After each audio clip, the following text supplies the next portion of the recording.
Jarumin Kannywood Tanimu Akawu ba shi da lafiya yana kwance a gadon asibiti yayin da wasu ke yada cewa ya mutu. A zahirin gaskiya, jarumin Kannywood ɗin kuma ɗaya daga cikin dattijai da suke a Kannywood Tanimu Akawu yana nan a raye. Batutuwa da dama sun yaɗa a kansa kan cewa wato ya mutu, amma bai mutu ba sai dai ba shi da lafiya yana kwance ne a gadon asibiti a wato jihar Jos, inda aka kwantar da shi a gadon asibiti. Cikin wannan bidiyo za mu sanya muku ku ji yanda jaruman Kannywood wato na ƙungiyar nan ta Triple R ƙarƙashin jagorancin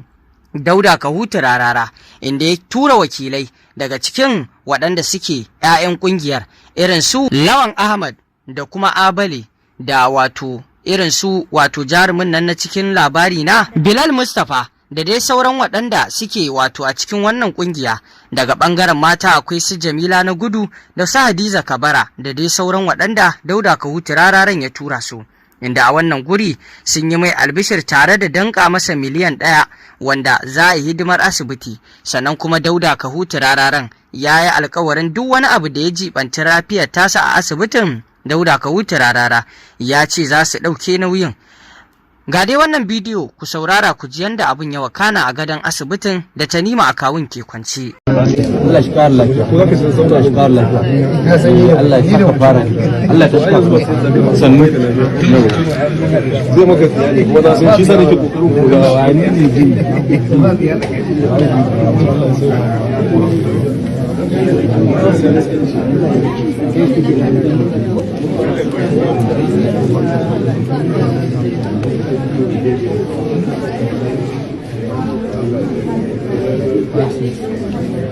Ya ce kaga bidiyo da ke ta yawo a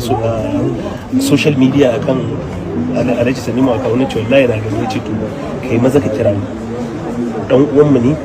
wadda duk abin da ya shafi shi yanzu ya shafi kuma duk wani abu da ya shafi harkar asibitin ka ya ce in faɗa maka ba shi da buƙatar duk abin da ake da bukata a sanar da shi, a sanar da ni kai zan sanar da shi, a tabbatar da an zo an yi duk abin da ya dace. Ya ce yanzu kai da duk abin da kake da bukata na asibiti namu ne, tun da muka ce mu zo mu tafiya waje ɗaya don mu rufa kan mu asiri, to wannan shine rufin asira. Mu zo in dan uwan mu bai da lafiya mu nuna bai shi da lafiya, mu ma mu ji a jikin mu ba mu da lafiya. To wallahi duka haka muka taso tun daga Kano, jikin mu duk ba daɗi saboda irin abubuwa da yake yawo a social media. To amma dai hakan cikin ikon ubangiji da muka zo mun ji daɗi domin mun tarar da kai cikin alhamdulillah jiki yana kyau, wadda muna fata kuma insha Allah wannan kungiya ba za ta yi ruwa a gwiwa ba wajen ganin ta yi duk abin da ya dace domin ka dawo ka ci gaba da tafiya kamar da muka saba tafiya insha Allah. Kuma Mr. President ya ce a sanar da kai, duk da zan faɗa ga shi ciyaman na kwamitin lafiya na Triple R zai faɗa abubuwan da za a kuma a yi na gaba. Ina da shi zan ba shi dama shi ba ya tobo ina no shall dai a tabbaci kowa ya san yacce muke wani shi a masana'antar su a matsayina na ciyaman mai kiwon lafiya na ciyaman kwamiti a Triple R mun taho karkashin jagorancin ciyaman sakatare vice ciyaman financial da dukkaninmu wa'annan da women leader da ragowar members din mai angels muka taho tun daga Kano da mutum baka.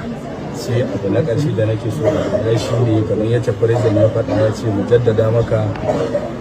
a matsayina na shugaban kiwon lafiya kwamiti na Triple R gidanka ke wani abu da ya shafi lafiyar ka na karanta, na ga condition din, na ga abubuwan, na ga medication da suke sha suka yi maka duk wani abu da ake da bukata in Allah ya dai magani ne da abin da kake da bukata a gama rayuwar asibitin nan da bidan Allah ya za mu yanzu ma haka a ƙarƙashin kwamiti na akwai miliyan 1 da muka kawo aka fi aka ce mu baka sai da ka biyan magani da abubuwan da Allah ya ƙara wanda za a saka kudin sai abin magana yanzu zan tura in Allah ya yarda insha Allah. Ya ce miliyan 1 dai a dan aji a ga abin da za a dan fara, idan abu ya wannan sai a ƙara nema na.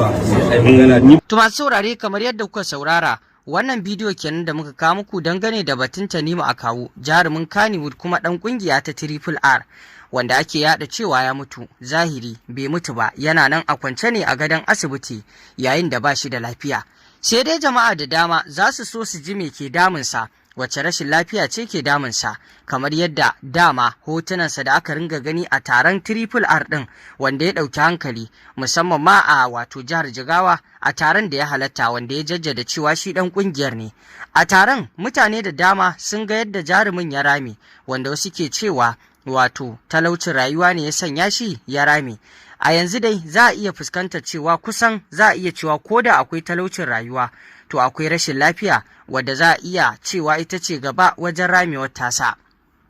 wanda a wannan lokaci hotonsa da aka gani ko mu ce bidiyonsa da aka gani a taron tabbas ya ɗauki hankula, inda babu shakka jama'a da dama sun tofa albarkacin bakinsu kan wannan wato bidiyo ko mu ce hotuna da aka gani na Tanimu Akawun, wanda babu shakka to dai gashi a yanzu a gadon asibiti, amma ainihin wato cutar da take damunsa ba a bayyana ba, kawai dai ba shi da lafiya yana kwance a gadon asibiti, amma zahirin cutar da ke damunsa ba a bayyana ba.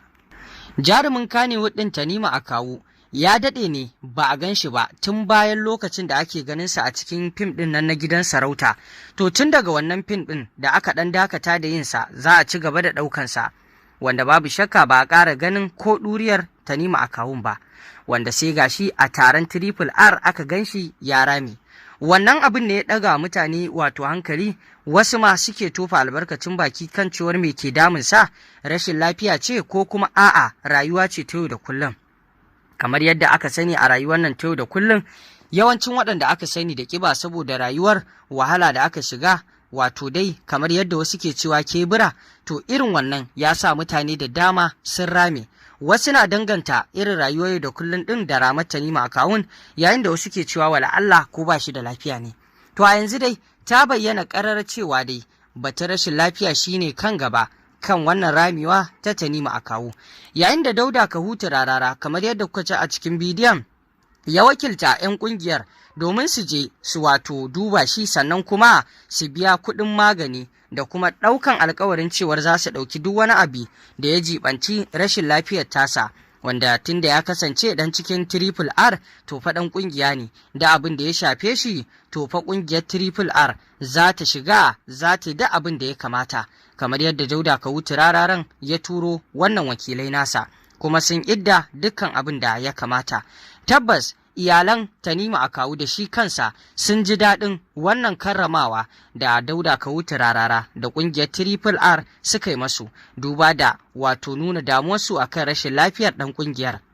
Tanimu Akawu, tare da kawo waɗannan maƙudan kuɗaɗe miliyan 1 da kuma alƙawarin ɗaukan duk wani abu da ya shafi wato rashin lafiyar tasa. Ƙungiyar Triple R ɗin Dauda Kahutu Rarara zai ɗauki komai har illa izuwa a ga lafiyar Tanimu Akawun. Wannan abu ne da suka farin ciki da shi. Dama irin wannan takan kasance ga jaruman Kannywood ƙarshe idan wato suka shiga yanayi na rashin lafiya da neman taimako, sai a rasa wato ba su taimako daga Kannywood ɗin. To amma dai Tanimu Akawu Allah ya taimake shi bai fada cikin irin wannan yanayin ba na a nemi taimako, a nemi haɗa kuɗaɗe domin wato yi masa magani. A yanzu dai Dauda Kahutu Rarara ya ɗauki ragamar hakan. Masu saurare, me za ku ce kan wannan batu da ɗaukan nauyi da ƙungiyar Triple R ɗin ta yi ƙarƙashin Dauda Kahutu Rarara na rashin lafiyar Tanimu Akawun, jarumi a masana'antar Kannywood kuma ɗaya daga cikin uba da tijai a masana'antar? Muna so mu